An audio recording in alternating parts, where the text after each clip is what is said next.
Okay,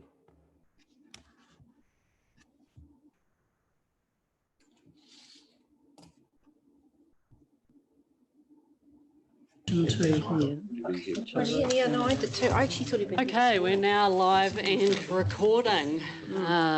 Haere mai and tēnā koutou katoa. Welcome along to Strategy and Planning Committee 9th of September, and welcome to everyone in attendance, staff, media and our committee. So, apologies for today. We have Councillor Laws and Councillor Malcolm only. Can I have somebody move those? Moved and seconded. Thank you. All in favour? Aye. Against? Carried. We have the minutes from the 8th of July, Strategy and Planning Committee there. Somebody care to move those? Councillor Wilson and Councillor Carmen Hope seconded. Thank you. All in favour? Aye. Against? Carried.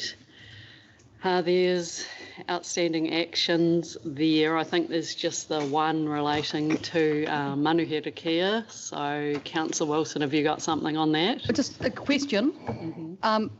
I think that it says in progress, and I think the very first thing we talked about when this was moved was just communicating to the community that concerns and whether they had any answers or about that. And I just wondering if we've had any discussions with the community about this being highlighted. I mean, there are opportunities for funding for work at the moment, and so I just want to make sure that we're ensuring that they're in a place that they've got the support of our motion of council to do any work if it's required.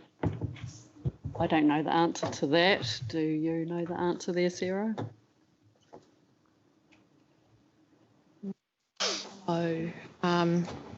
No, sorry, not just off the top of my head. I can provide you with an answer by email. Great, thanks very much.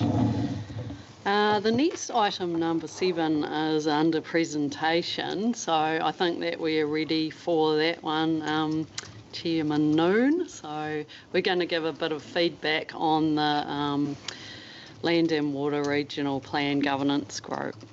Thanks, Madam Chair. So this is the first report back that Gretchen and I are charged with, to report back to Strategy and Planning with regards to the Land and Water Governance Group. So they're the group that are working with staff on that plan process. So who are we? So we've got our treaty partners, Edward and Gail, or Edward Ellison and Gail Tipper, are members of our governance group, plus policy planning science staff, plus as a project manager as well.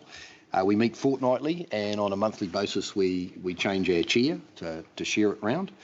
Essentially our role was to provide direction on proposals, approaches and methods, ensuring that they sit well with our values, aspirations and priorities. And so in a nutshell, it's sort of that high level strategic focus or approach to addressing key freshwater and land use management issues in the region, with the aim to achieving positive environmental outcomes and goals. We're a working party rather than a subcommittee, so we don't, rather than being a formal subcommittee, so you won't see formal minutes coming back to this committee. However, as I say, this is the reporting mechanism. We do have minutes, and they can certainly be circulated. That's not a problem.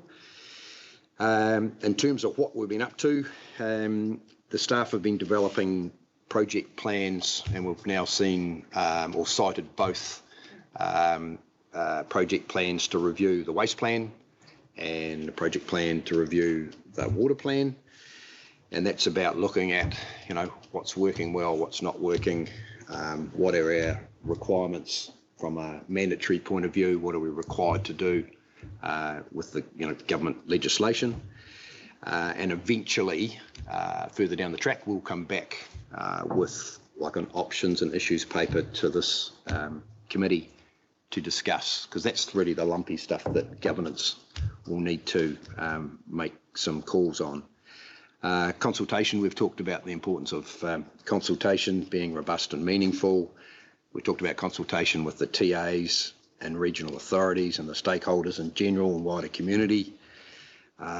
Brian, who is the FMU rep on the Arrow and Cardrona, sat in the discussion that we had when we received the work that's currently been done up until now with the Arrow and Cardrona investigation, looking at limit setting or minimum flows. And that information will be brought back, that minimum flow or limit setting information on those. Let's just talk about Arrow and Cardrona. That will eventually come back to here for a decision. There'll be some options to look at eventually. There's a workshop tomorrow. Excellent. Thank you. Oh, thank you. That's eventually. Gee, was I that haven't looked that far ahead. quick Sorry. response? We've had a briefing from the science team, and that's all around about building knowledge and support for this process, for the Land and Water Regional Plan. And the information they're using, obviously they've got a certain amount of information, state of environment reporting, there's national modelling, etc. And that science approach will also be brought back to the table at some stage in the future. And the last thing I just wanted to say, you're familiar with the diligent system that we have here now with the Land and Water Plan governance group. Rachel Curry, who is project managers it, has set up a OneDrive system. So we've got all the information that we're receiving at the governance group being fed into that storage capacity. So it's all there. We can tap into it. So the minutes are there. Any reports that have come or the science information, etc. It all gets fed into that one spot, that one portal, I suppose. That's all I had, Madam Chair. That is very good. Thank you, Councillor Known. I don't know if there's any other comments at all from... Just a question of, and it's a technical one. That OneDrive thing isn't the same as diligent. It's another thing. It's another thing, yes. It's no yep. Is it true. on our thing? How do we No, so that's I don't know. Okay, We've all, sorry, I can find out though. thanks, Sir. we've all got access to OneDrive, but for different purposes. All the Okay. eco-fund stuff is there, for example. I will find out and come. I'll just circulate an Okay, email and Yeah. Thank you. Thank That's you. all right, Dave. Cheers, Marion. Great, thanks, Councillor Known. If we move on to the papers then, we have 4 today. We have first one being on community outcomes, so we'll move to that now.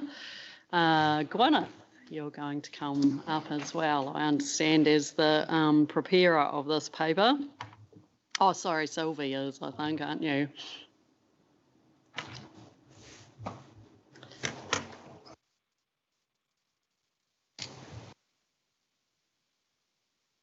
So yeah, here we have paper looking at what would be our draft community outcomes to go out as part of the LTP process, and just reminding us of the process we've been through to date to get to these, what will be the draft community outcomes as a result of today's paper.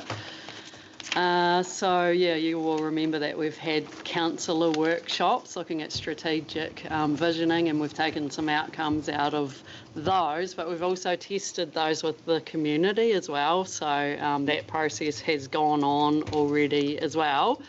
This paper is looking at some of the feedback that we have received.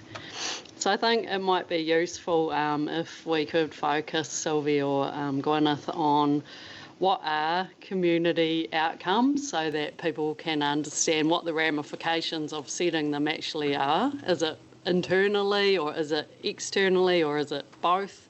These community outcomes are written for. And then we'll have a talk about what our preferred approach will be to these. So, okay. Yes, so just to clarify what community outcomes are, they are now a requirement under the LGA. They must be described in LTPs. Or in long-term plans, and they are defined as the outcomes that a local authority aims to achieve in order to promote the social, economic, environmental and cultural well-being of its district or region in the present and for the future. So it really creates a focus on what ORC will be doing over the next 10 years. So when we prepare the work program, we have to keep in mind those community outcomes, and everything we do ideally contributes to achieving those community outcomes, and it gives it gives more clarity around how ORC contributes to the four well-beings of our community. So it informs our activities in the LTP, and it informs our reporting and performance monitoring.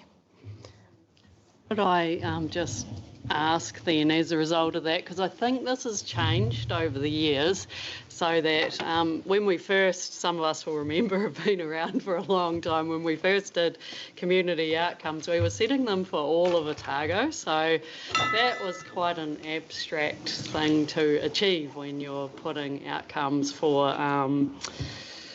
all organisations in Otago, and then we didn't necessarily have the power to be able to implement the outcomes. So has that changed? Or so, because what you described was things that we have power over achieving through our own organisation's actions, or is it broader than that? It's a little bit broader than that. Yeah. It's not necessarily what is under our control. It's more what we are trying to influence. So it's really trying to set out what our area of influence is rather than area of control. But it's linked to what ORC does and what ORC tries to achieve. What we do. Yeah. Okay. Councillor Calvert. I don't have any issues with what's come up with here, but one, it's all online, I take it, the survey. Consultation, yes. So that means that the consultation has not been done with 15% of the community, probably, or however many couldn't access. You just need to remember that they will also be put through the consultation for the LTP. Yeah. Yes, I'm just saying that. So yeah. We tend to, once we've got something, we tend to assume. Oh, Hillary, your microphone, sorry. Sorry, it's got the. Yep, sits right. Yeah. Once we've got something, we start assuming that this is feedback, and it's only feedback from most, is all I'm saying. It's quite useful to keep reminding ourselves that we haven't got the full lot and we don't know whether they're representative for that reason. And the second thing is that if we're doing that again, and presumably we are doing it constantly because it's now a compulsory requirement, it would be useful to me to have some idea of age and gender and things, as to who cares about what, because we've actually, we just, it's tantalising what we don't know. We did ask people to tell us where they were from, but then talking about the survey and our engagement, advised that they told us if you want to ask gender and ethnicity and age, etc., it starts to be too complex and people are a bit put off by answering surveys. So we prioritized ease rather than comprehensiveness. Might I just ask whether you see if you can include those other things next time? I understand that you can't do everything, but... we can consider it next time, So I just add to that, we did get quite good, while we didn't get like a very large percentage of the population, you could argue, we did get quite good representation across districts though. Yes, so yes, I see that. Anyone have anything else to say about this? There's some recommendations there, particularly with regards to some options regarding mana whenua, I think, voice and the way that that particular outcome was worded and consulted on. I'm interested in any further comments before we look at those. Councillor Deaker. Yeah, I'm on page 12, where there's the breakdown of respondents and their responses to the draft outcomes, and I note that 77% of the people who responded agreed with the mana whenua outcome. So I'm wondering why when it was highly acceptable in the eyes of our sample, we then went to so much trouble to reword and rethink and present options on that, when we didn't do the same with sustainability and connection to the environment, which rated far lower in terms of acceptability to our sample. Why did we focus in on the mana whenua one? So there's those statistics, and there's also, we did a exercise where we gave the surveyor a nominal amount of money, and they split it as well, and that the draft community outcome, that original wording, came in a lowest score under that exercise as well. It is in a large part due to the last workshop that we had with you guys, where there was the most discussion was around this community outcome, and we had some feedback from Edward and Lynn as well, in terms of perhaps focusing in on what that community outcome might be. And we've subsequently had conversations with Edward and Lynn offline, as well as discussing it mana to mana. And that's why we're putting forward some options there. The options allow for, I guess, a change in the community outcome wording itself, but also introduce the option to include wording in our draft strategic direction around an ORC commitment. That is something that we commit to as an organisation in how we go about doing our work, as well as or instead of it being a community outcome. Yeah, I think that's quite important in this paper. It states what the outcome would be, but then it also interprets what the implementation may be for the ORC too. So, Mr. Allison, I think your hand up is it next. Yes, thank you. Yeah, we've had a to and fro on this.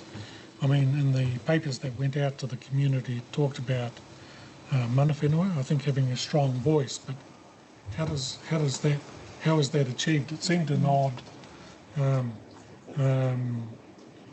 strategy to have, and so I think what's been attempted here is to interpret that in a way that it will work within the ORC processes.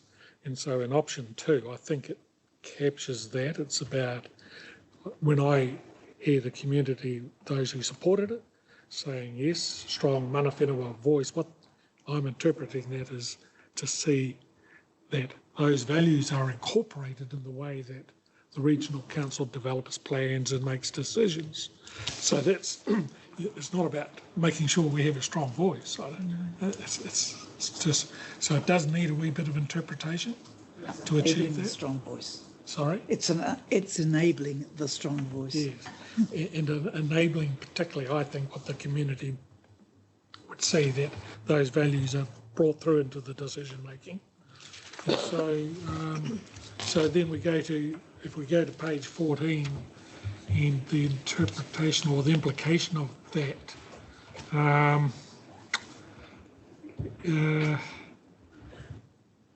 promote the community awareness and appreciation of mātauranga, kaitahu and kaitahu's worldview.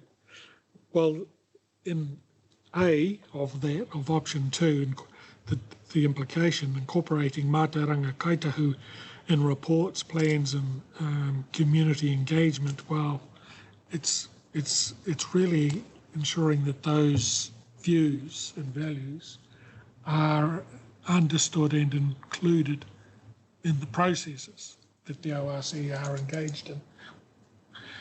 So whether that, under para 25A, whether that captures that totally is a wee bit open for conjecture. And the B, well, I'm not quite sure what that means either, considering providing funding for cultural awareness. Is that internal to the regional council? It's just a wee bit of clarity required, I think, on those clauses to be clear what is intended. Yeah, so the doing part after the outcome is still not quite,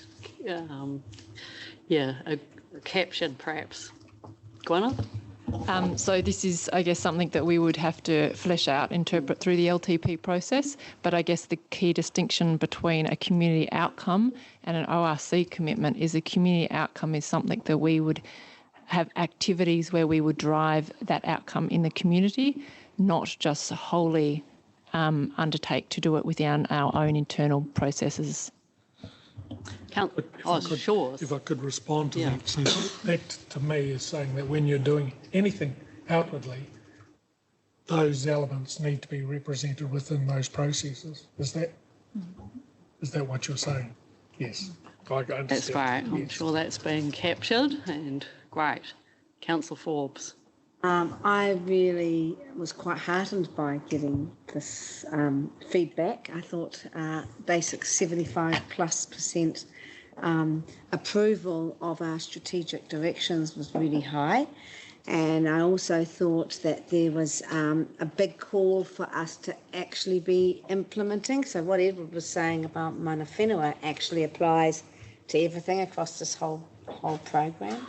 And they are integrated, interrelated, and there needs to be a lot of effort and a lot of doing in our long-term plan of doing these things, and obviously bringing all of those bits together. So, you know, as we consider Mātauranga Maori, we also consider the actual Maori of the water and the land, and then we actually consider how we are instigating every one of those things that we've said we've done. Because, I mean, the biggest issue we've got with our community is they say, well, it's all very nice to have these nice words, but where's your doing? And I think there's a really clear message there, even though it's a small sample. It's really clear. Right. Anything else? No.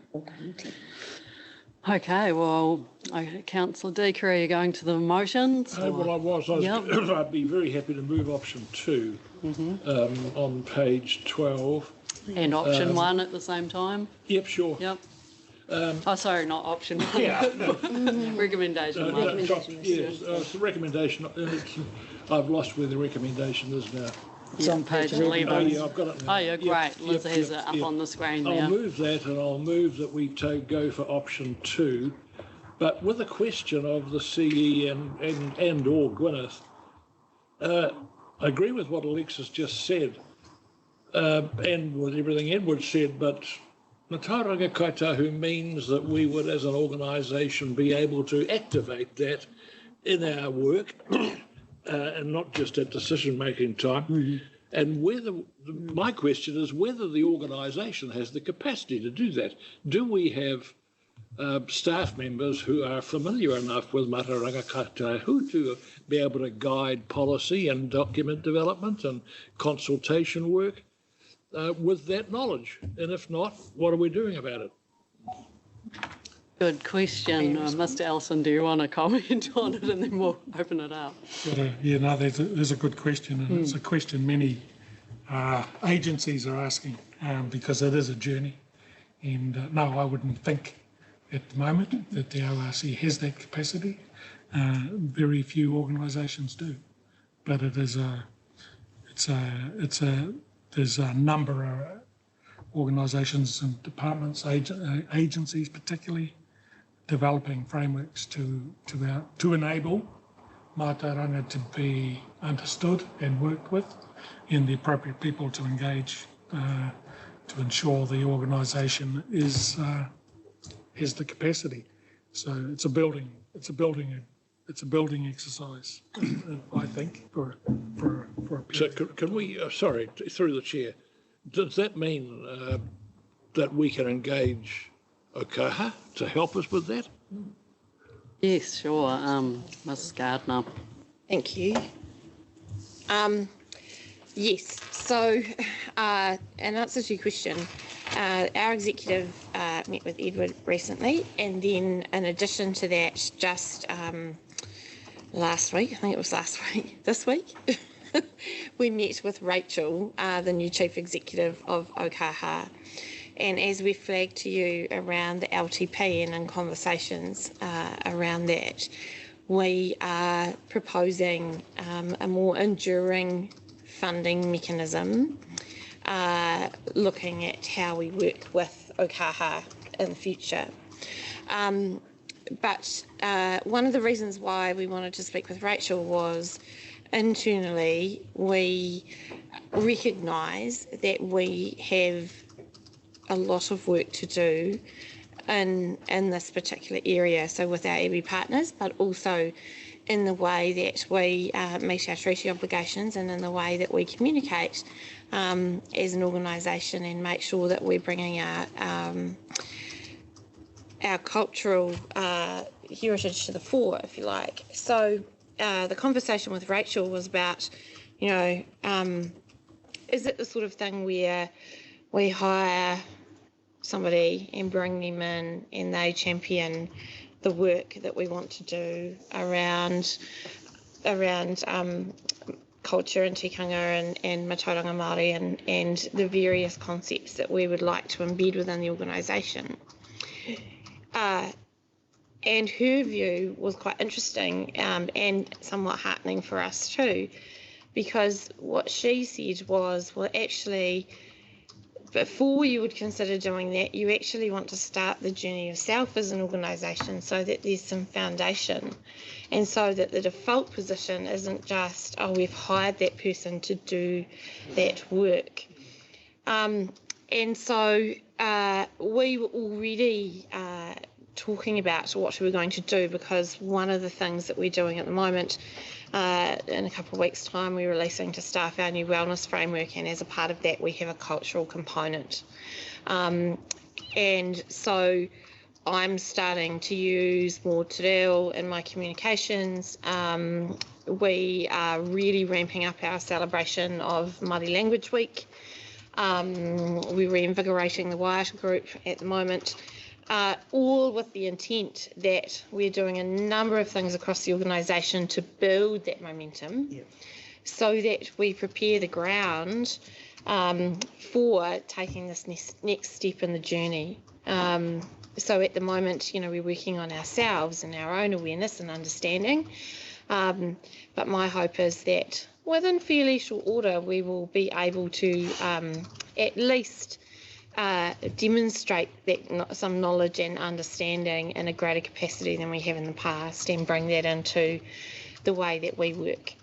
So that's sort of the journey that we're planning from an internal perspective, and how we might start to, I guess, bring that from inside the organisation into our engagement with others. I guess the purpose of this paper is to set all of the outcomes, not just this particular one. So all of those will require funding streams, and some of them will be different to the way that we've been doing things in the past. And it's step one of the journey for LTP development, and then testing with the community about how they want to invest their money in ensuring that the outcomes are achieved too. So that's great. We've got a mover though. We need a seconder, so Councillor Scott, and we've actually got some hands up for question, for maybe debate. I was going to say something, but my question was to Edwin or Lynn whether they actually wanted to second the motion. Okay. But I was going to speak, or maybe I could ask that. Can I ask that question, Madam Chair? Did you want to second? You didn't want to second it. I'm perfectly happy. I think you've got to second it, but... Right. No, it was me. I'm quite happy to second it too, but you... Good, we've got you then, Councillor Scott. That's brilliant. Now you can say something. I'll speak to it then.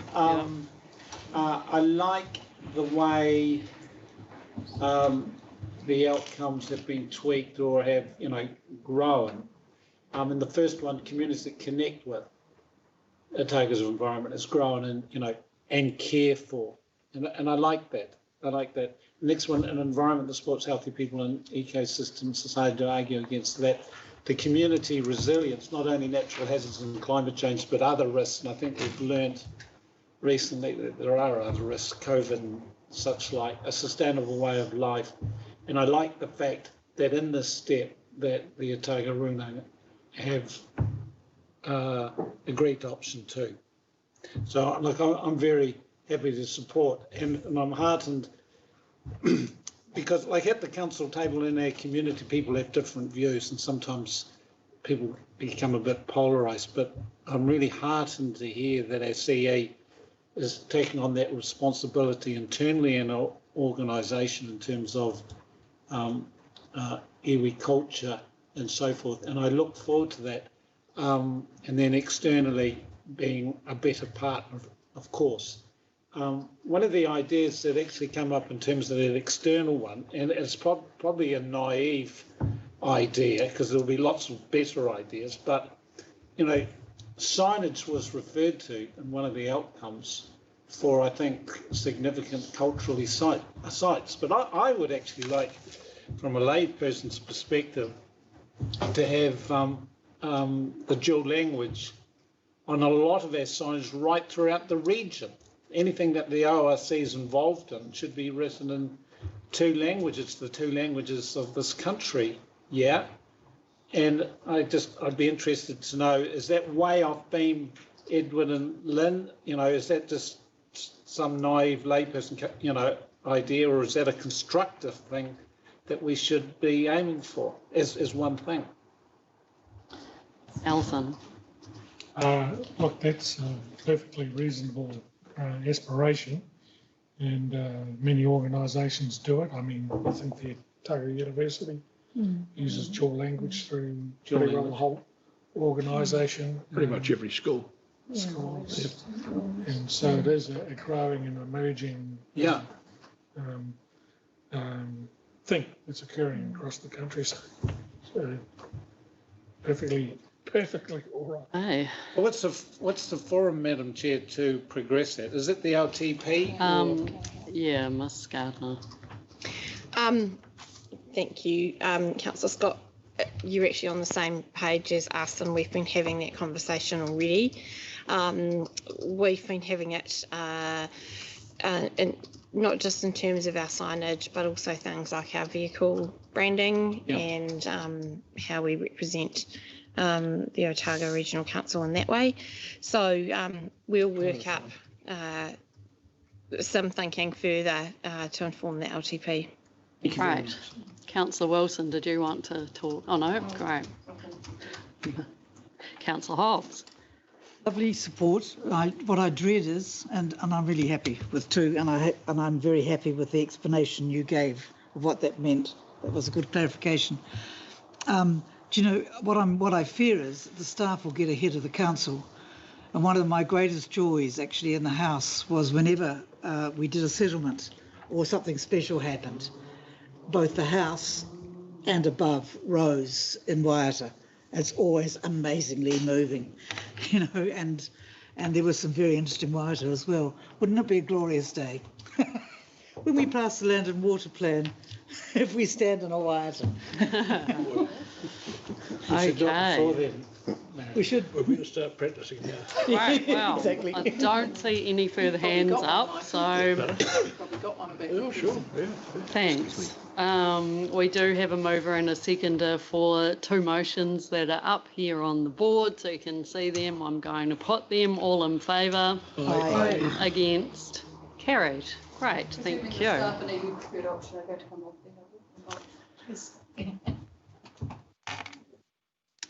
Sorry, just getting on to the next paper here, which is Urban Work Programme, and I think Kyle was the author, but Gwyneth, are you? Oh no, there's Kyle, I just couldn't see you behind the pole. Great. Visitor online as well. Is that Tanya? Tanya, yeah. Okay. Yeah, Oh, and Anne lovely as well. Australian. Dear Anne. I'm glad to see she's still alive.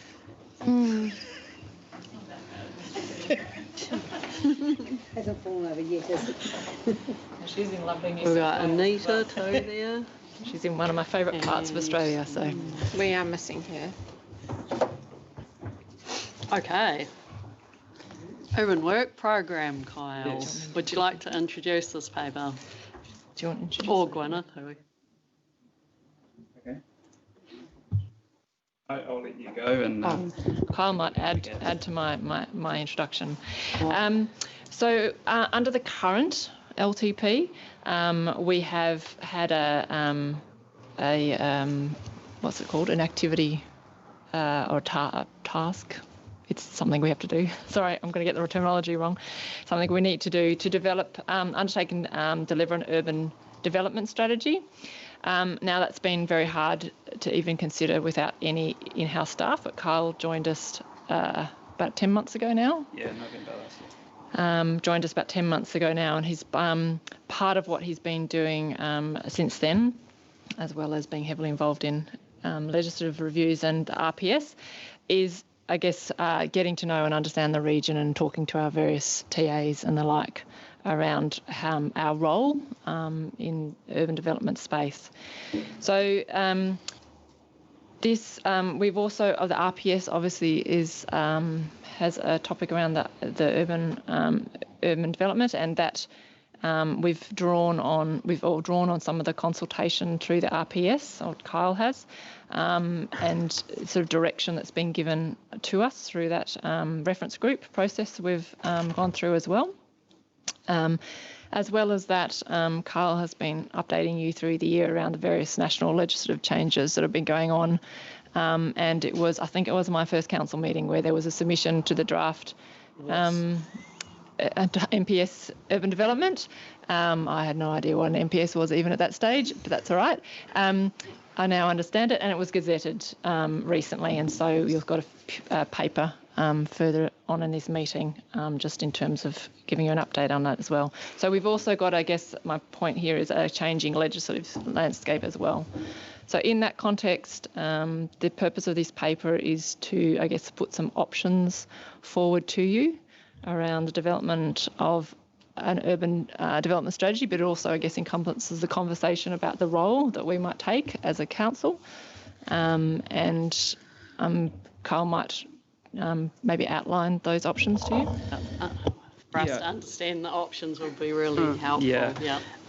So just picking up on what Gwyneth said, really what I've been doing since I've got here has been, I guess, getting my head around what's going on in the region, and thinking about what that means in respect of the task that's outlined in the current annual plan, which is an urban development strategy. So one of the, I guess, the drivers sitting behind that existing as a task that we need to do is there was concern about how growth was occurring, particularly in central Otago.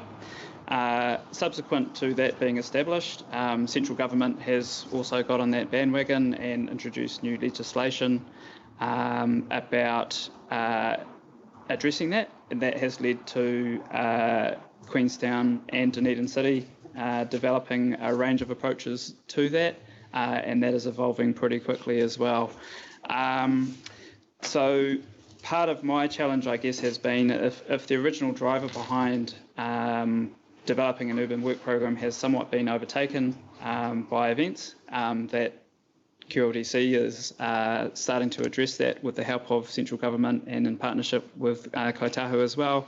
What is the role of ORC redoing that or incorporating some of that stuff? So this paper is really about putting the question to you about what do you see the role and responsibility of ORC in terms of getting involved in those processes that are ongoing, leading them, taking them over, or even expanding beyond them to incorporate urban issues alongside a whole lot of other things. So option one is really about essentially giving us some skin in the game, really. At the moment, our contribution is essentially myself attending, providing my professional expertise, and also bringing some of those things back to the council and trying to influence what we do through the processes and internal things that I'm involved with as well. The new legislation, the MPSUD, which is a paper after this, really changes the game a little bit in terms of essentially legislating for joint responsibility to develop both the assessment of the problems, but also the development of the solutions to them. So jointly, it has a specific legal meaning, but I'm not so sure that it's going to mean the same thing in every particular case. It might not mean, split down the middle. I don't think we're there yet, but it could. So there's also different stages that each of those TAs are at. So Queenstown is quite advanced. They will be coming to us soon to ask us how we want to partner with that. DCC are starting to think about how that might work. The other three TAs also have their own growth and change issues to deal with. So do we want to think about those issues as well? So really, I see the role of the urban development strategy separate from the work program, which might lead to the development of that, but largely to direct or give some guidance to me and the rest of the organisation about how we want to get involved in urban issues, which are traditionally the domain of the TAs, but also recognising that we don't have the capacity or capability to get round into the detail, but we probably do need to provide them with slightly more guidance about some cross-cutting issues, some interregional issues, and maybe some longer-term things as well. Yeah, thank you, Councillor Hobbs, then Councillor Scott, and then Councillor Wilson and Forbes. But Okay. This might be an unfair question, but based on the fact that you've been involved with TAs and this process for a while now, and also Ms Gardner, whether there's any recommendation from staff about the options and where you feel that the regional council should be placed, or should we just open it up for? There is a recommendation. Recommend number one. So I can summarise the options if you like, and maybe we can discuss after that. So just why it's and more. So option one is really in terms of the urban development strategy side of it, is really internally focused. It's about saying this is what's happening, this is what's going on at the moment in the region. How does ORC organise itself to facilitate, deal with and respond to those things that are happening, and adjust its priorities perhaps, say in terms of prioritising hazard investigations or public transport and that kind of thing. So it's about pulling that information together in one place to help us understand what's going on so that we can, I guess at best, not get in the way of those things. We do have a requirement to make sure that our planning systems do facilitate the options that the TAs come up with, and we have a requirement also to make sure that they are doing those things as well. So option one is really about getting ORC better prepared for these new activities. The other thing to keep in mind is that the way that I see it is that they are all cumulative, they all build on each other. To do option three, we need to go through the process of option one. There is only me, so if we're going to do option three, we're going to have to go through option one, option two, and option three. So there's obviously a time, resource, and capacity building process as part of that as well. Option two builds on option one, but is slightly more externally focused. So it's about telling arguably QLDC and DCC, but also the other TAs, developers, central government, about what ORC thinks are the important issues that need to be considered in terms of urban development. But that does mean that if we're going to be giving that kind of direction, that there's a much greater need for us to involve those other parties before we go telling them what to do, essentially. That will also require a much expanded regional evidence base about perhaps getting more consistency across the region about growth forecasts, economic development opportunities, how we respond to unexpected events like the Terrace Airport, for example.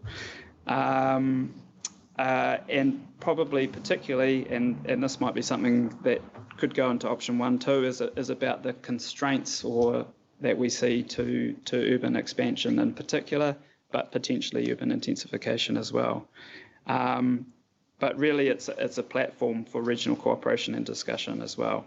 Option three is kind of put in there as a bit of a bit of an out there option, but it does pick up on a recommendation of the Resource Management Review Panel, and gives an indication of where that panel ended up. But there's no suggestion at this stage that the government, whoever that may be, will pick up on all of those recommendations. So that's my summary of the options. I guess one of the key things is that in terms of giving regional leadership on urban growth and development things. We've got a little bit of a way to go before we can probably take that role. So collectively, we've got a bit of learning to do. So that's, I think, why we need to start with looking at ourselves internally and making sure we've got everything in place to, if nothing else, appreciate that those things are going on, and organise ourselves to make sure that they happen in the best way possible. Thank you. That really clearly explained the issues and really helpful. So thank you. Councillor Hobbs. Thank you. I like the idea of working through, but I want you to work through to 3 in the end, because I do think the Resource Management Panel has said some quite firm things. We're a hell of a long way away from it. If I think of any of those mayoral forum issues, that our TAs love to be independent. But when the problem gets too large, they come hearing up to us as fast as anything. Now, you think about something like the Terrace Airport, and I do want some spatial stuff done to work out what airports, and we've got 4 at least, what airports and how they connect and all those sorts of issues. I think our citizens get really uptight about the fact that in the past, or pre-COVID, people landed in Queenstown, hadn't driven in the country, got into camper vans, and they had the 3 toughest roads in New Zealand virtually to drive out of to get out of Queenstown. And I used to always think, dear God, you know, it was, why on earth aren't we being cleverer?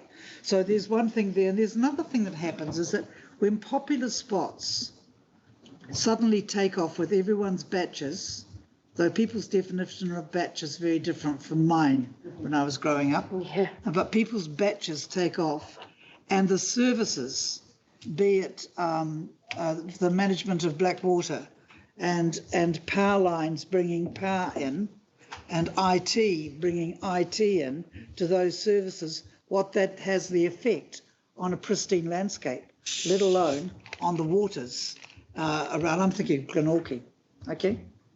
And I could think of a whole lot of other places. Or Turahua will get very popular one day, as will Ophir, as will Bannockburn is. You know, so there are questions to be had. I think the role, and I'm not so much asking a question in the sense, all I'm asking is, does that regional spatial strategy, is that included when we start identifying together what the important issues are? And rather than just using you, are you considering using and working with the mayoral forum? To answer both of those questions is yes. As I kind of highlighted in the paper, beyond the document, it's actually the relationships and discussions that are important. And to be blunt, that it requires you guys as well. Yes, it does. And as you pointed out, the TAs are fiercely independent, but that can change too. So QLDC was initially cautious of the partnership proposal that central government had made to them, but they've come a long way since then, and they're very keen to expand on that. Other TAs are in a different position at the moment, so there's work to do with them. But having said that, we do have a legislative requirement to jointly develop things with our 2 fastest growing areas, but also, as you point out, that fast growth is relatively recent, and part of the reason why it's causing problems is it was relatively unexpected. It's also true that other places may experience that unexpected growth, as you point out as well, because there's plenty of beautiful places in Otago that people might discover as well. Yeah. So I think it's important that we have a view to ending up in a position where we are able to articulate those things, but it will take us some time to get there. Yeah, I don't want to promise the world and not be able to deliver it. And what we cannot do is as an isolated ORC, write spatial plans. Absolutely not, because we can write what we like, but if we haven't got buy-in to it, we're stuffed. Then there's no point. Yeah. It's good. Okay, Councillor Scott. Thank you. I won't be supporting the recommendation. I'm not going to support any recommendation that encourages the ORC to be internally focused, even if we've got a lot of work to do. But we've been actually saying that for a long time. And sure, we've got some challenges and so forth, but urban development and urban responsibility is one of our pillars. A light touch looking at ORC interests and TA interfaces, it's just not good enough anymore. There's just so much happening in parts of our region that we actually need to fulfil our responsibility. Regional mapping. The difference between option 1 and option 2 apparently is option 2 builds on a mid-range option covering additional tasks such as regional constraint mapping and bonding working on all regions and TAs, all the TAs. Well, regional mapping, I've been hearing a lot about regional mapping as well in terms of biodiversity, in terms of catchments, and as I understand it, there's various projects that are pending, but I want to get on with it. And why can't we do with our regional mapping an urban overlay? For goodness sake, imagine a regional map with biodiversity, which I understand we're close to, all the catchments, the sensitive catchments, the urban areas. Let's just get on with it. If we aim for option 1, we're not even going to achieve option 1. We're going to basically be where we've been for years. If we aim for option 2 or 3, then maybe we'll get somewhere. Is that a question, Brian? I don't care. I'll let the chair to judge that. We seem to spend a hell of a lot of time asking questions as opposed to the actual debate. We need to be treating all TAs relatively equally, even though the tier 2s have got more going on, Queenstown and Dunedin. What about the Oamaroos of the world and the Balcliffe? They got their challenges. No, it's not a question. It's my view, and that's where my vote will be. Thank you. Okay, Councillor Wilson. Thank you, Chair. I've got questions. First question is, you talk about cross-cutting. Are you talking about cross-boundary? Because I think we're issues. Two slightly different issues, I guess. So at a regional level, there's a whole lot of things going on that affect our region as a whole. So climate change is one, for example.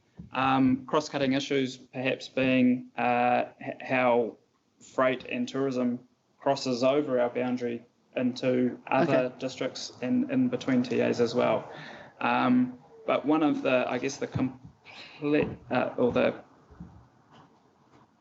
one of the difficult issues for me, coming from Auckland, where it was a big blob in the middle of a region and connections were very clear, is that the urban areas are quite contained within themselves. There's not too much interaction between the big ones in particular, and so they are quite separated and distinct. Yes. No, that's fine. I've never heard of that expression in spatial terms. So my major question is, and this, if any of these options, we are expecting a contribution from TAs. Have they read this report and have they expressed a preference? And have they agreed to the funding? Because otherwise... I would put it the other way around. Essentially what the report outlines is that where there would be, for option 1 in particular, that's essentially providing us with some funding to go into largely TA-led processes. So the housing and business assessment and future development strategies for Dunedin and Queenstown in particular. So we are involved in that, but largely being present. If we are to jointly develop those processes, then we are going to need to contribute to that partnership. Okay. So we would be putting into that. Option 2 and 3 are more, they are beyond those minimum requirements. So they would be something where we would need to drive that and therefore on that we would have to have those discussions. So the answer is partially yes, but I was resistant to, I guess, consulting with TAs until I kind of had direction from you about what I was going to consult with them about. So Carl has been talking to them. They have got a heads up on the paper, but have we sat down and said, what is your preference, option 1, 2 or 3? No, we haven't asked that as a direct question. For the reasons Carl outlined, it's in part a decision around what you think the role that you believe you need to take, and then we need to go back to the TAs and say this is the outcome we're after. This is how we would look to potentially fund it and have discussions around that. Yeah, it is fair to say that the two biggies have a slightly different take on the paper. So QLDC is quite advanced with its spatial plan development, and they're quite keen to get us involved. DCC is not there yet. Well, they've got a spatial plan, is what they're upgrading but they are going to need to update it to comply with the NPS. So how can I ask a question of the chair or someone? How do we normally deal with imposing it's that chicken and egg thing about the costs, and I don't understand actually. I'm feeling really uncomfortable. We're not making budgetary decisions. We're making decisions around direction that we then go away to implement and build up as part of our LTP process. So we're not asking you to make. Is that fair, Carl? Yeah, we're not asking you to make a decision around budgets at this point. We need a sense of direction, 1, 2 or 3, to us to then be able to put it into our LTP process. Yeah. So sorry, just defining that though also on a time scale, because you said that option 1 could then morph into option 2 or 3, I suppose, over time. Yep. So you're asking us to make a decision with what horizon, I suppose? So no, it is a good question. I guess I'm listening. Some funding in this year already. Yeah. So this year's covered. This year's covered, yes. Yeah. So it is a good question because they build on each other. I guess I'm kind of listening to the conversation, and if you want to give us an explicit horizon, say you said you wanted to achieve option 3 and you wanted to give us explicit horizons, that just makes our planning very easy. But if you want to say we want to go to option 2 and then we can go away and work out what realistically it would take to do option 1 and then to achieve option 2 and come back to you in terms of what we think the practicalities of the timeframes are. But if Yeah, so an initial steer, but we could still have time to do more work on our options rather than coming up with a concrete. Well, you will see the option come back to you through the LTP process. Yeah. So okay. In terms of the Sorry, we have got Councillor Forbes next too. Yep. Kyle. Essentially what I'm seeking is if you want to go for option 3, then obviously we're going to need to have some tough conversations with TAs. If it's towards option 1, then those conversations are less tough, and we would essentially be able to turn up to the table with something additional to offer to contribute. Right. Option 3 is more pulling them along with us. If we're going to anything other than option 1, it'll be good to have some extra time to think about what that would look like. Exactly, is the answer. Yes. And just been reminded as well by Miss Gardner here that Tuesday before our Balclutha meeting, we've got QLDC signalling that they may like to come along and have a chat to us as well, which could bring some more information to us in that decision making. That's right. And so in any partnership decision or discussion, it won't just be us deciding. It will be a conversation about where those boundaries lie. So, got Councillor Forbes, then Councillor Calvert. My question was actually pretty much the same as Kate's. I wanted to know if you talked at all to the TAs and what their feedback was. And I now gather you have had some discussions with them, but not really around these options.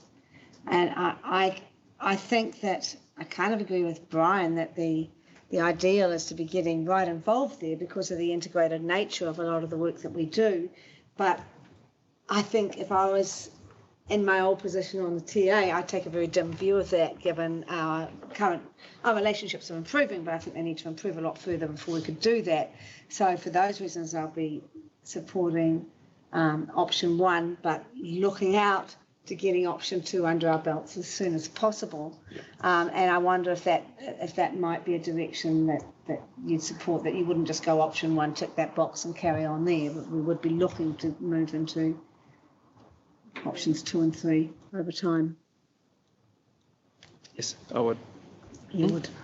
Councillor Calvert. I don't think a light touch is going to last for long. Councillor Calvert. Mine was a sort of a similar question, I suppose, that I get the feeling that there's a sort of early days in some respects to get into what's going to happen next until there's a whole lot of things up in the air and it's all new stuff and we don't know how other people are going to interact with us on it or anything. Is it, will it be possible to both choose an option 1 and signal that we would like to hear back about developments? Because quite clearly in sort of the 10-year plan, we would be expecting to move, but at the moment now we're not even sure quite where that movement would be. Is that, can we? Absolutely, the decision is up to you. What I'm seeking from you is exactly that. What is your view on how far we go, but also to provide me with guidance when I start having those conversations at a lower level with officers about this is what my council would like to see. What does your council think about that? So there is, I think ultimately we will want to end up with something like option 2, at least, but we need to get ourselves ready for that initially. So we could choose option 1 and signal it in the LTP we might expect by at year 3 to 6 or something that we'd be developing our way through those. I think so, yes. Would that be a useful? Yes. Mr. Chairman, I'd like to change the recommendation, and it's recommendation 2. Can I just explain what I'm saying? We received the report, and then it said adopts the recommendation to pursue either 1, 2 or 3. I'd like to put a timeline on.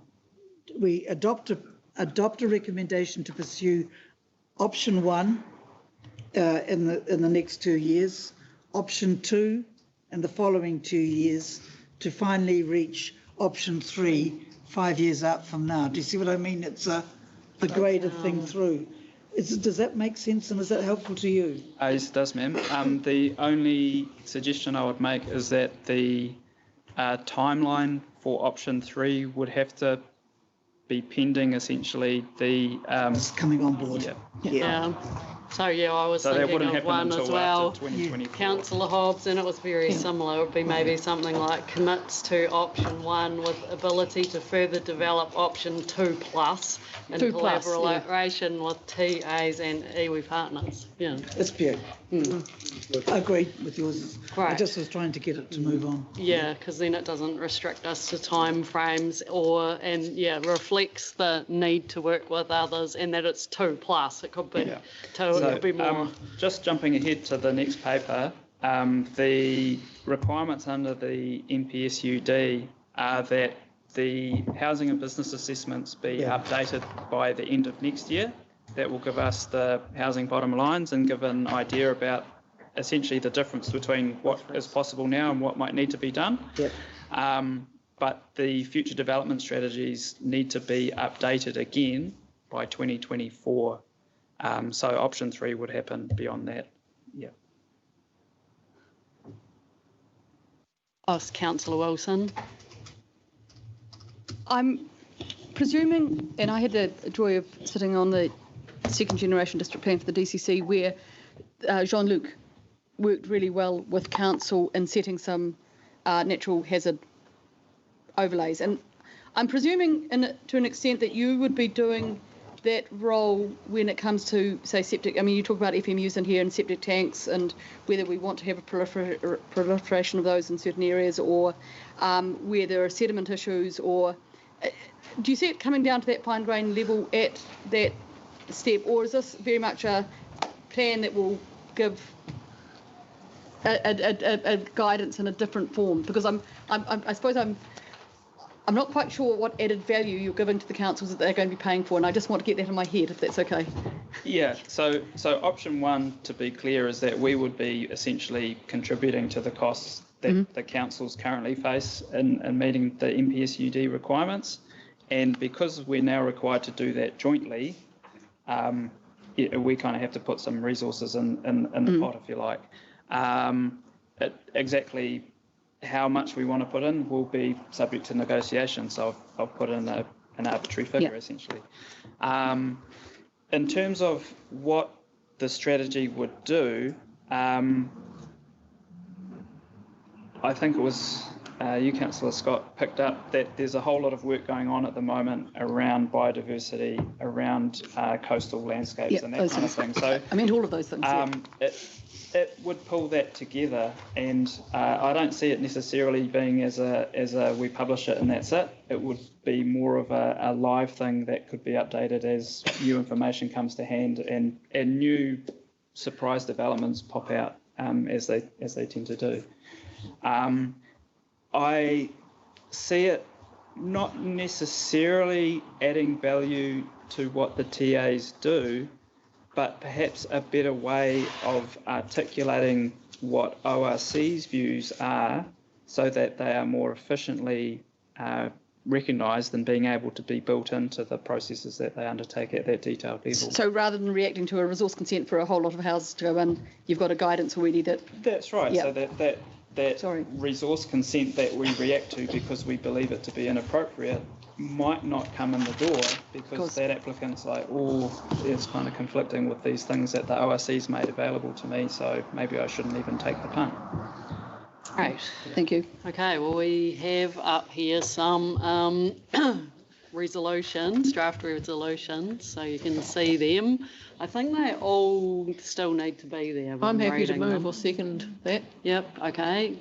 I think it's seconding it after Councillor Hobbs. Okay. Yep. Oh, sorry, Gwyneth. Do we need to adjust any of them? Yeah, as a result of two. It was just in relation to the 2024 deadline for the development of the future development strategies. Now, option one or option two could help us participate in those processes, but I think 2024. Someone mentioned a timeline. That's a fairly key deadline. That's right. Yes. So does something need to go in there? Something needs to go in there about just recognition of those timeframes. In tow. Yeah. All right. Yeah. It would need to occur before 2024. So option one needs to have occurred by 2024 for an outcome by 2024. Yeah. How do we capture? Under what requirement? Sorry. So 2024 is the deadline for the updated future development strategies. So that's a deadline that those TAs will be working to, and I guess keeping that in mind about how far do we want to go with our strategy to inform that process, or take it over. 2024 future development strategies deadline. Yes. Yeah. To meet those future. Yeah. Just after 2024, put to meet future development strategies deadline. Do you see what I mean? Yeah. Does that capture that? Does that make sense? Okay. Yes, it does. Thank you. Okay. Right, mover and second. All in favour? Aye. Against? Carried. Thank you very much for all the discussion and contributions there. We got to a good outcome, I think. Thanks. Am I up next, or? Yes, you're up again. Oh, excellent. We're back into urban development. We can't leave it yet. Lovely to have our secretary putting these up where we can play around with them when we can see them? It's great, isn't it? Really good. But I did the first one. So, the next one is the National Policy Statement on Urban Development. I really did. Yeah, so this is, I guess, just a noting paper, slightly out of sequence with our last one, but it's kind of just closing the loop on the fact that we did make a submission just before my time, in fact, and I think just Gwyneth's first time on the MPSUD, which was a discussion document at that time. The things that we submitted on have largely been addressed, but probably not quite in the way that we would have anticipated. It's quite different in how it's ended up from where the discussion document was. My personal view is that it's probably much better than that. But there are some interesting things. The one that we've just talked about jointly working with our TA partners to develop housing and business assessments, future development strategies, and the monitoring requirements that go along with that as well. The definition of urban environments is a little bit broader as well. Before it was quite tightly constrained to a contiguous urban area.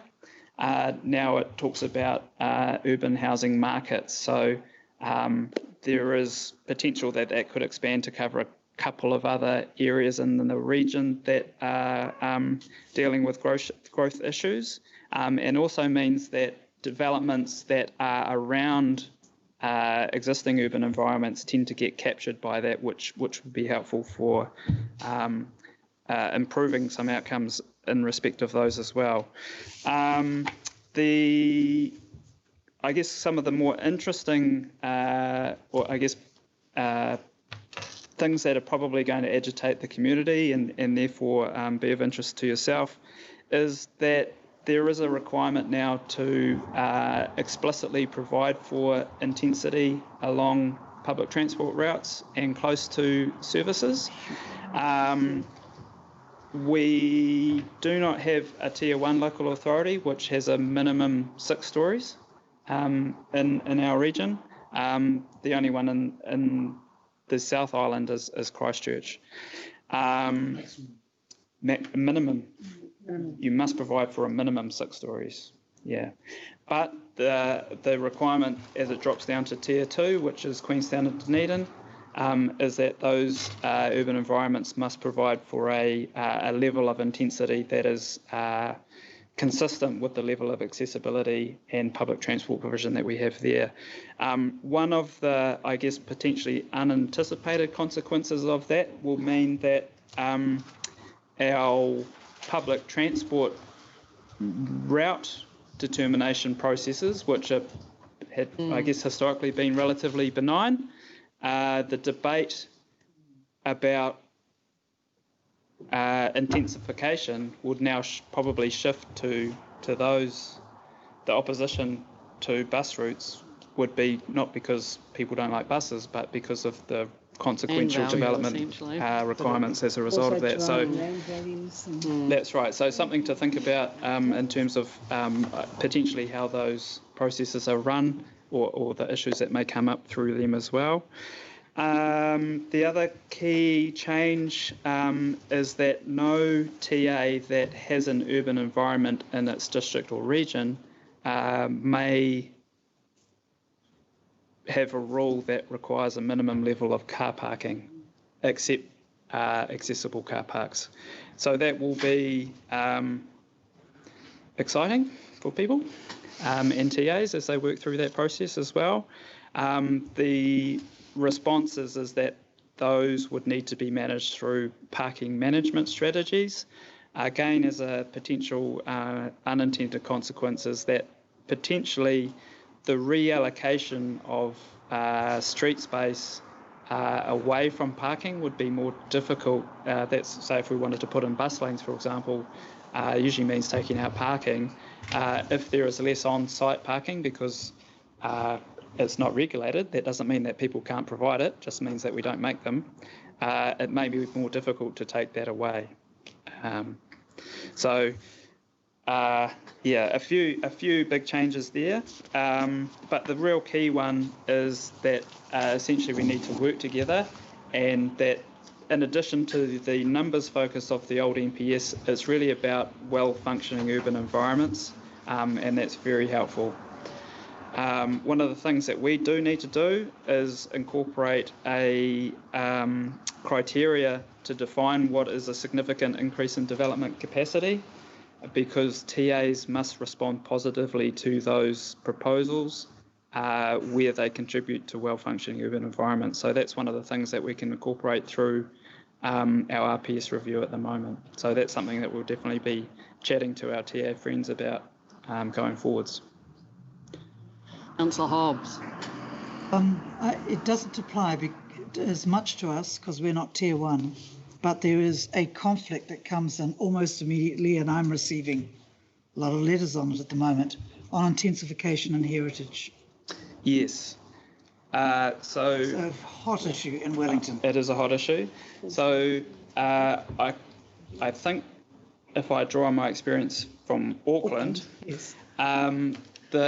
I guess the government's purpose of requiring that was that they didn't feel that the heritage values in the suburbs around central Auckland were important enough to preclude the improvement in social well-being for a whole lot of other people. That there were certainly heritage values in that area, but they were perhaps not as widespread or as high as the council ended up putting in place. So Philistines, a lot of them. Yeah. So there is a provision where specific heritage items can be protected, but that doesn't necessarily mean whole neighbourhoods unless they are able to be justified on that basis. So it's really saying, yeah, you might have a heritage item, but that doesn't mean the whole neighbourhood can't change, or some parts of the neighbourhood can't change because of that. So can I suggest two things? One, I'd love you to go across the road, I don't know where my road is, across the road to that building over there and go up to Heritage Otago. It's a branch of New Zealand Heritage Board, because they have some wondrous maps on there, yep, which show historically what we've removed already. For instance, St Hilda's removed a whole row of houses, historical houses, heritage houses, in order for it to be built, all done with permission and everything else. And I think the other thing is to engage with the heritage people in our TAs, because they have a whole lot of other, people have come directly to them rather than have come to any boards about what they want to have preserved. But there are going to be some issues. We are lucky that we aren't Tier 1, and I've got I want people to be housed and housed well, but I want Oriental Bay to remain. Yeah, big issues. Councillor Scott. I'll restrict myself to a question this time. Thank you. Look, it's amazing, over the years, developers scratching their head, how are they going to allow for X number of car parks in their development? And now we're looking at it differently with trying to build up our central space and public transport, walking, all this type of thing. So it's really good to see. My question is regarding good urban design, because if buildings are going to go up and people are going to be living more intensely together, other factors come into it, like green space, in terms of noise. And it seems to me that we've been atrocious in terms of how we design to allow for these types of things. So is the information coming through to insist upon good urban design? To be fair, in the MPS, that's not the case. It went away from specifying urban design, and it talks about well-functioning urban environments. So it says what it wants to achieve is that there are places where people have access to a lot of stuff, and then essentially leave it to the TAs about managing the detail of how you achieve that. Acoustic levels, for example? Not on the MPS. So going back to my Auckland example, one of the discussion, and this was all occurred pre this, was that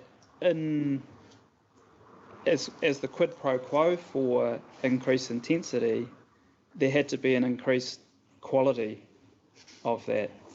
Part of the conflict with that is that quality costs more. part of this is about providing for choice, and enforcing higher standards means that there are less choices, basically. Sign something. Having said that, how the TAs implement it, how they encourage good urban design, how they require developers to exceed the building code, how we advocate to central government to improve the building code are all things that we can talk about through the RPS. So, yeah. Hey, anybody else's hands were up? No. I see something to Brian. Some time ago, probably 12 years ago, we did sign, Prince Charles and the government signed an urban design protocol.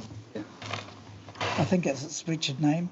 That's right. So in recognition of that, this really focuses on function, not so much form, or the detail of exactly how a development would be laid out. It says it's good if there's a lot of things there, but that's what it's directing. So let people build things. Change in and of itself is not necessarily a bad thing. Nor good. But that's right. If you want it to be good, then it's more than just letting stuff happen. We need to be careful and thoughtful about how that happens as well. So part of that is, working with the TAs who will be working on that level of detail to articulate some of these things as we go forward. And I'm sure that's top of their mind as well. Happy to move that we note this. Seconder for noting the report, Councillor Hope.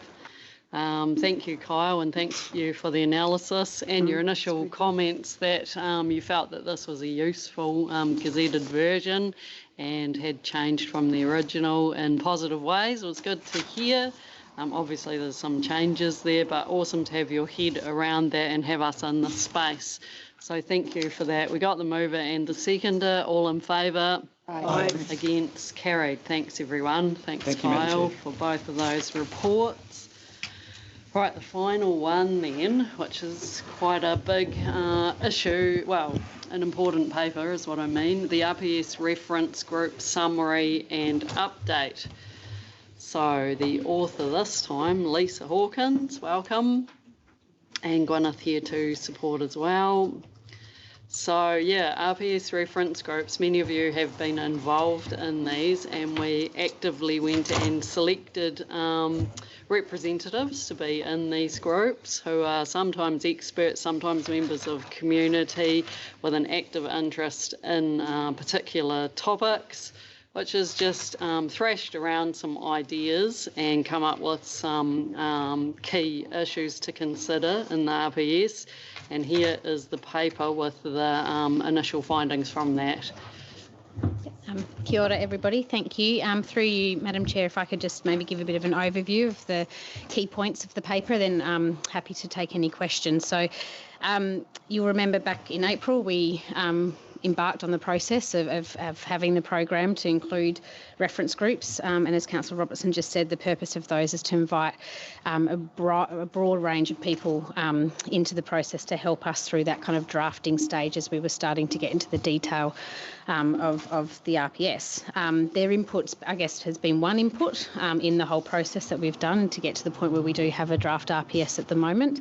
And what we said at that point too is that once we had completed all those reference groups is we'd bring back to Council a summary of those key points that were raised through the reference groups. And as we've got a workshop tomorrow, you'll see how some of those points have been taken through into the key directions for the draft RPS at the moment.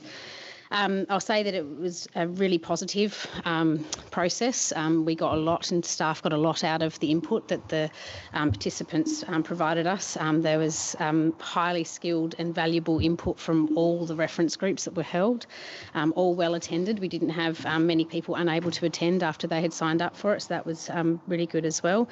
And they're also quite keen to be involved in the process as we continue to go forward too. So when we get to that kind of consultation stage later in the process, program, we're looking at ways that we might be able to involve the reference groups and bring them back into that process.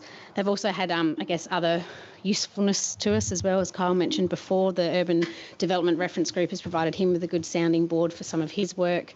Some of the things that were discussed through the air reference group have given us some thoughts and things to consider as we're thinking about an air program going forward as well. So a really valuable process, I think, for this program, but also just generally. So we've attached a report which summarises the key directions of each of those reference groups, or what came out of those reference groups.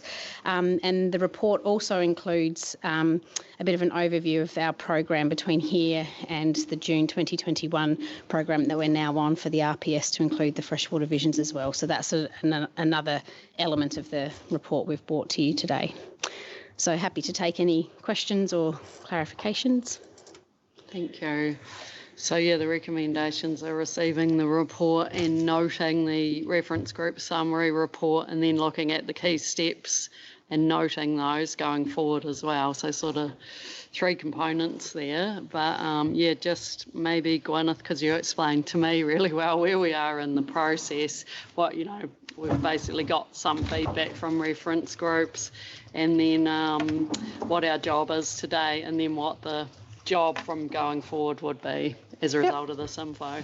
So Lisa made a reference to the April meeting. That meeting was actually us responding to COVID and changing our program. So we had some initial consultation early on as well. That program was the reference group program, which is what Lisa has talked to today. But obviously, as you referred to, there's been other conversations that have happened along the way with various stakeholders. So where we're at is this report, the attached report, is what we promised to bring back at that April meeting.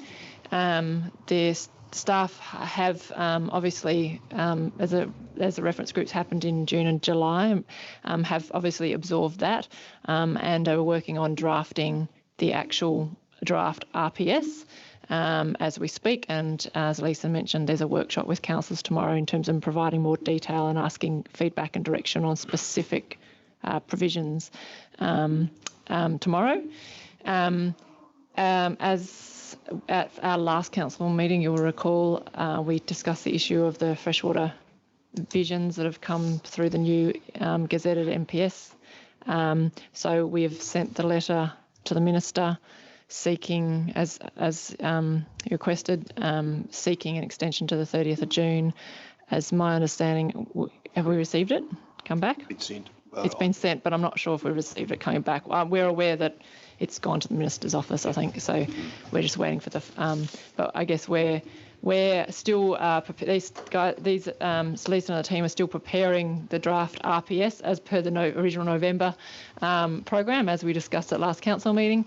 And what we're doing now is building up the engagement process we'll need to go through in terms of coming up with the individual freshwater visions for each FMU that we can incorporate into the work that Lisa's team has done to date early in the new year. Right. Open up. Anybody got any comments on this? Councillor Scott, then Calvert, then Digger. Yeah, before I ask my question, just make the comment that the engagement of experts and community representatives and so forth, I thought was a really positive thing and process, and it takes a certain confidence from governance and staff to sort of delegate and bring these external people in, but I think it's really given some depth, yeah? So that's amazing. Thank you for doing that. And my question is just to reaffirm that this data accept movement is for the vision development only. If we didn't have this vision development, then we'd be meeting our original. So like it's not pens down for the next few months. It's boom. No. And you'll see tomorrow at the workshop, we'll be presenting basically the direction of the full RPS without those freshwater visions. So we'll be taking you through all the issues that we had originally spoken to you back way at the start of the year and consulted with community on. We've been working with iwi on the set of resource management issues for iwi, taking that through into what that's turned out to be in terms of what the policy direction actually is to address those issues, topic by topic. So you'll get a good feel for tomorrow of the whole document that's sitting there. It's 100 and something pages at the moment that's on my desk that we're doing an internal review. So there's an RPS that's sitting there, so it's not foot off the pedal at all. And Madam Chair, can I ask a subsequent question? Sure. And how do you feel about this document? It's had a bit of a checkered history. Yeah, but like seriously, how do you feel about it? Are you confident in it, or am I setting up? No, I feel, and when we went through the presentation today with the team as well, I think we've pulled together a really good updated version of the RPS. It's going to look and feel very different for council, and that was one of the things we'll take you through tomorrow in terms of it's going to be a bit of a paradigm shift, I think, for how we have drafted policy documents in the past. But I think we've got some really clear messages through from the reference groups around what they want to see, particularly around regional leadership and clear level of responsibilities through methods and things like that, which I think we've picked up really well in this new version of the RPS. So I think it's coming together really well. Thank you. All right. Councillor Calvert. Mine isn't so much a question, it's just thank you very much for having spent the time to do this. The one I was in, I came out of it thinking a lot of interesting ideas there, and I couldn't have put them together into any cohesive form. So I just have to say, however that happened, it's quite magical really, because it's not that I don't recognise the ideas that we hear, but it's a really high level skill to turn a disparate group of people's thoughts and things into stuff like this. So I can't comment on any of the others, but the one I was at, this is a really excellent rendition of what I was at, so thank you. Thank you. Great. Yeah. Does everyone else feel a bit like that? Yes. Yes. Yeah, they were great. Councillor Deacon. Yeah, I just going to back up what both Brian and Hilary have said. I found this a really interesting paper to read. Thanks, Lisa. And the exercise itself was very impressive. And when I looked through all the names again, it occurred to me that this wasn't just a Otago-wide focus, it was bringing in experts from outside the region as well to help where they wanted to. That's true. And again, from my experience on the Cultural and Heritage Group, that was good, vigorous discussion. Some of it probably a bit too original, but it was very, very good. And this reporting is top quality. I'm impressed, really am impressed with this. It's great work. Right, Councillor Noon. Just to comment with regards to Gwyneth's question about whether we've had a reply from Minister Parker, I'll just text Janice, and she said we've had an acknowledgement of the letter that's been received, but we haven't quite got the reply yet. Another 3 weeks. Thanks for that update. Probably take another 3 weeks. It's just busy enough at the moment. Yeah. Councillor Hope. Thank you. I just echo what you two have said, Councillor Calvert and Deaker. It was absolutely fascinating, but there was such a list of people. It wasn't just 10, there was a lot more people than that. And the question I suppose I have, and I don't know if you can answer this, but you might drop some hints about tomorrow, because of our broad range of people on each of our RPS group, did we end up going perhaps in a different direction that we might not have because we had such good expertise?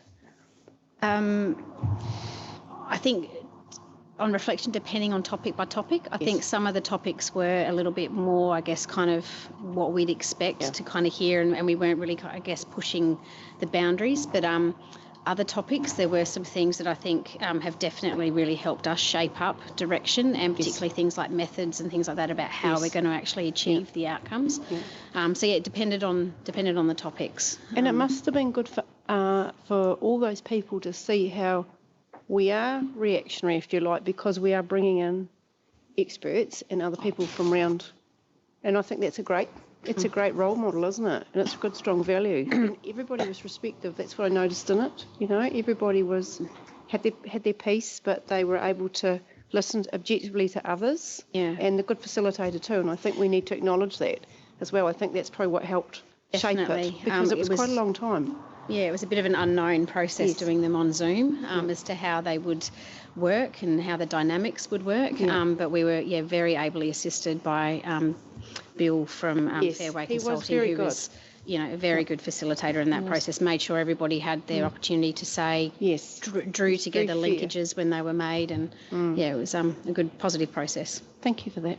Right, we're going to come back to the recommendations now, but I think just looking around the room, everybody has been involved in the past in some form or other in developing the partially operative RPS. So whether it's from a TA background or Marion, I think from Heritage or other backgrounds you've had as well, everyone's been, iwi as well, heavily involved in that. And I think it's an amazing opportunity actually, even though initially it was quite frustrating to think that we need to revisit this. But what an opportunity to revisit an RPS so soon actually, from when we developed it to refine it, to bring in community, to see how can we make it clearer, how can we make the methods clearer, how can we restructure it, and do we need to bring new things in?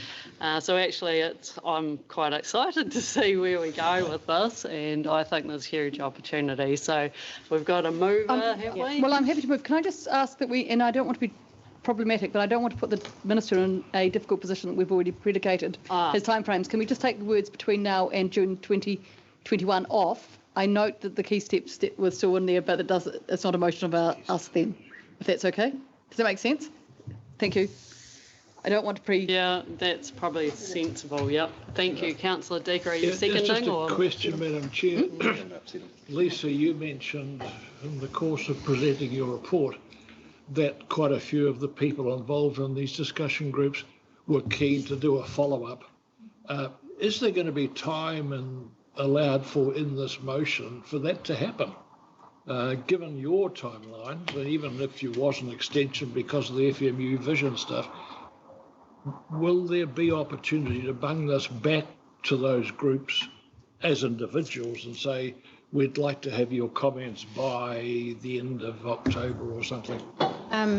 The process we were kind of thinking of working through was actually including them in our Schedule 1 process once the whole document's pulled together with the FMU visions in next year, so the Clause 3 consultation, which we would typically just be going to, the people we have to through the Act and a few other stakeholder bodies that we regularly engage with. So our original thinking was we would add them to that process. There might be on some of the topics, and also depending on the feedback that we get from Council tomorrow as well, there might be the opportunity in the next month or two to go back on some of the topics just to test some things with people. So we've got more time to do that now than we had originally if we were working to the November notification, but they were still happy under that process of being given the opportunity through the Schedule 1 Clause 3 consultation to have that opportunity then too. Thank you.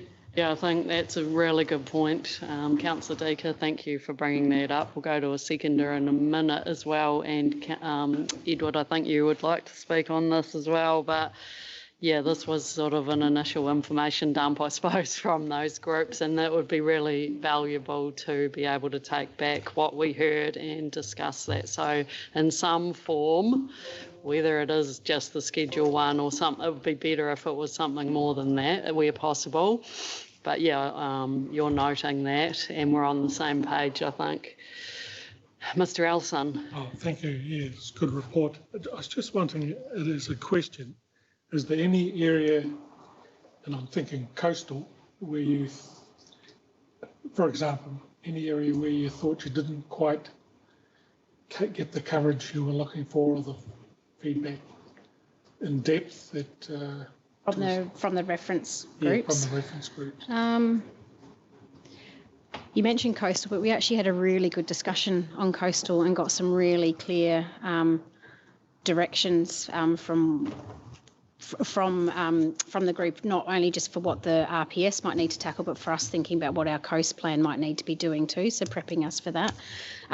So that wasn't one that the natural features and landscapes, natural character one is a difficult topic, I think, for a lot of people to kind of to understand unless you're from a landscape architect background. And we didn't have anybody in the room actually that had that skill set. So that was one which I think the discussion remained at quite a high level, but it was still very useful for us because it gave us pointers, not necessarily what we might address through that topic, but they were talking a lot around things like wilding pines and the impact that that might have, and that actually then can be something we can pick up in another topic under when we start to look at how we're going to be managing pests or dry catchments and those kind of things. So that might have been the only one, I think, that perhaps the conversation was at quite a high theoretical kind of level. But still useful for us. It's interesting because on that group were at least 4 people with specialties in natural features. Neville Pete, coastal, the lovely guy Ferguson down in the Catlins. Okay. Yeah, there was several people who weren't quite sure why they were there, but were quite enjoying themselves. That'd probably be Graham. All right, have we got a seconder then? We've got a mover for the 3 recommendations, Kate, was it? Yep. Councillor Noon seconding. All in favour? Aye. Against? Carried. Great. Thanks very much, Lisa. That brings our meeting to a close. Thank you, everybody.